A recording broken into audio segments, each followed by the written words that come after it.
Welcome back, trainers. So we are going to be taking a look at a Mewtwo trio using 6 unique Pokemon each between Mystic, Valor, and Instinct to see who's going to take the damage bonus. But first, we have a little bit of information here coming up on the 2-year anniversary for Pokemon Go. This is pretty intense. So 2 years, guys, that this game's been out. So what can you expect? Well, Pikachu and Pichu will appear more frequently from July 6th through July 31st. Pichu through the eggs, obviously, and Pikachu in the wild. Now, I would assume you can find these in the shiny variants, making that another extremely rare Pichu to obtain if you get a shiny form as well. So they go on to say, can't get enough of Pikachu. You can deck yourself out in a Pikachu hat and shirt. So that is if you have the medal. All right. So if you don't have the medal yet, then take advantage of this situation and catch as many Pikachu as you can so you can get yourself that gold medal for the Pikachu, right? Okay, now here is a very nice piece of information which we already expected, and I already know the main prize down at the bottom is not going to be Celebi, guys, because we still have the event in Japan that we need to go through, and we're not going to skip the last unlock just to get into the mega one. The mega one, like I said, it's going to probably be Mewtwo. So we've heard many amazing stories from trainers, and we can't wait for what's on the horizon.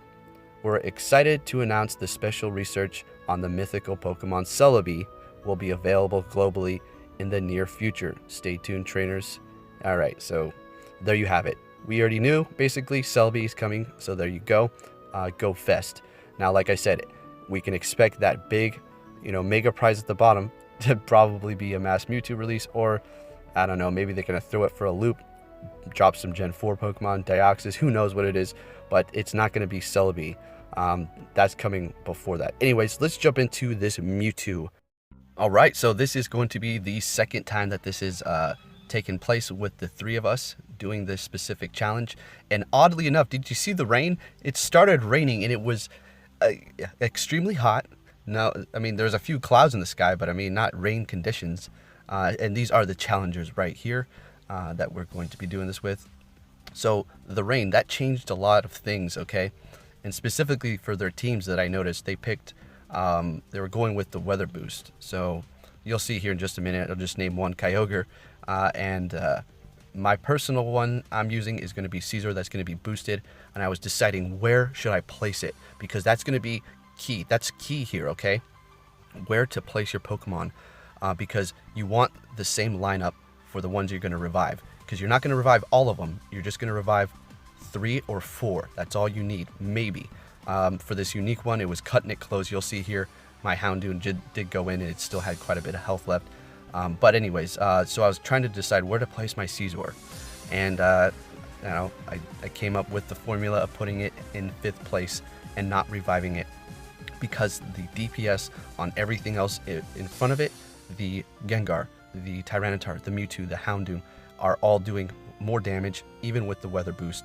I threw that in there at the end because, well, you always want to use that, especially for a 6 unique team, and the Rayquaza is just doing massive damage. I was debating whether or not I wanted to put Absol, but hey, it is what it is. With that said, I'll talk a little bit more after this. Let's get into the show.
some very specific things that happened in this battle that I need to talk about here. So when my Gengar first went in, my dodging was shoddy from the get-go with my Mewtwo and my Gengar.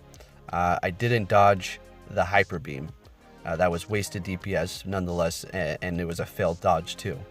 For the most part, it was all successful, and that was my son. Just to let you know, I let him throw the first throw, and he hit an excellent. He doesn't play, Pokemon Go, but he got that excellent first throw. So good job, buddy.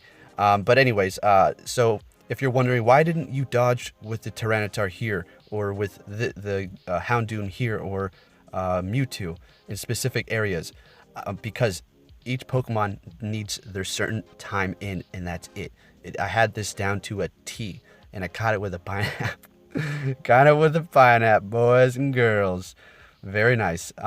So anyways, we'll get into more details here. Let's hop into the Pokemon Go. I'm going to tell you a little bit more of the strategy, but not too much.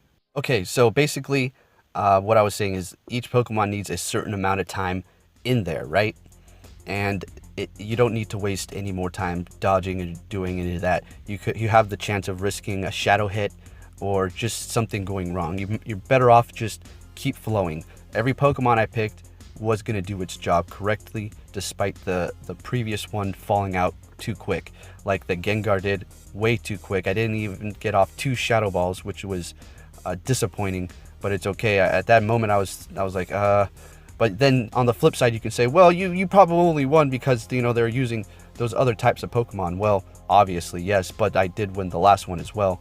I'm just trying to give you a little insight as to how I do this and why I do it.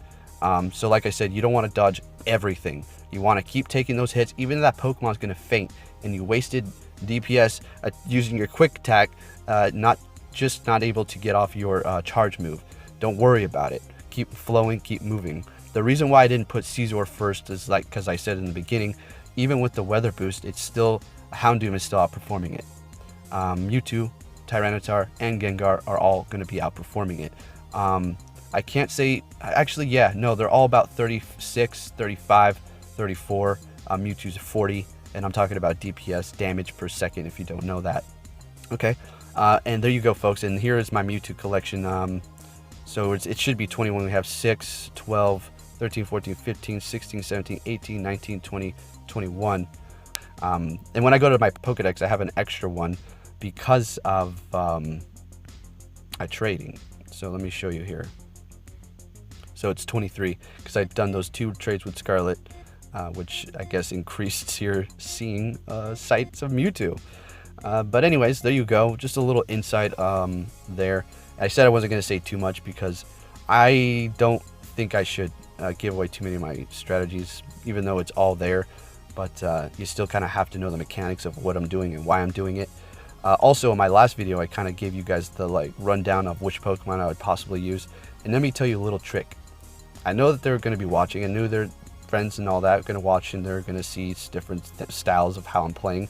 And that's to psych your opponent out. Now, I wasn't trying to give you any misinformation. All the follow-ups and lineups I told you work fantastic and all that jazz. But you don't want to give all the info about your strategy. Just like I used to do back in the day for the main series Pokemon games. Like, we were the main people that played. Like, there was a lot of real, rude people, but I had some close friends that went too. I don't know how much I could have trusted them, but I still didn't tell them my deep secrets on strategies. You using the same team? Oh, yeah. And in reality, I switched out 4 Pokemon. I knew how to psych them out by predicting their moves. Like, say they're going to switch into a Dragonite with multi-skill. Anybody who plays the main series games knows what that is. I was switching my Porygon 2 as they switched into their Dragonite because I knew they were going to do that. Use Ice Beam.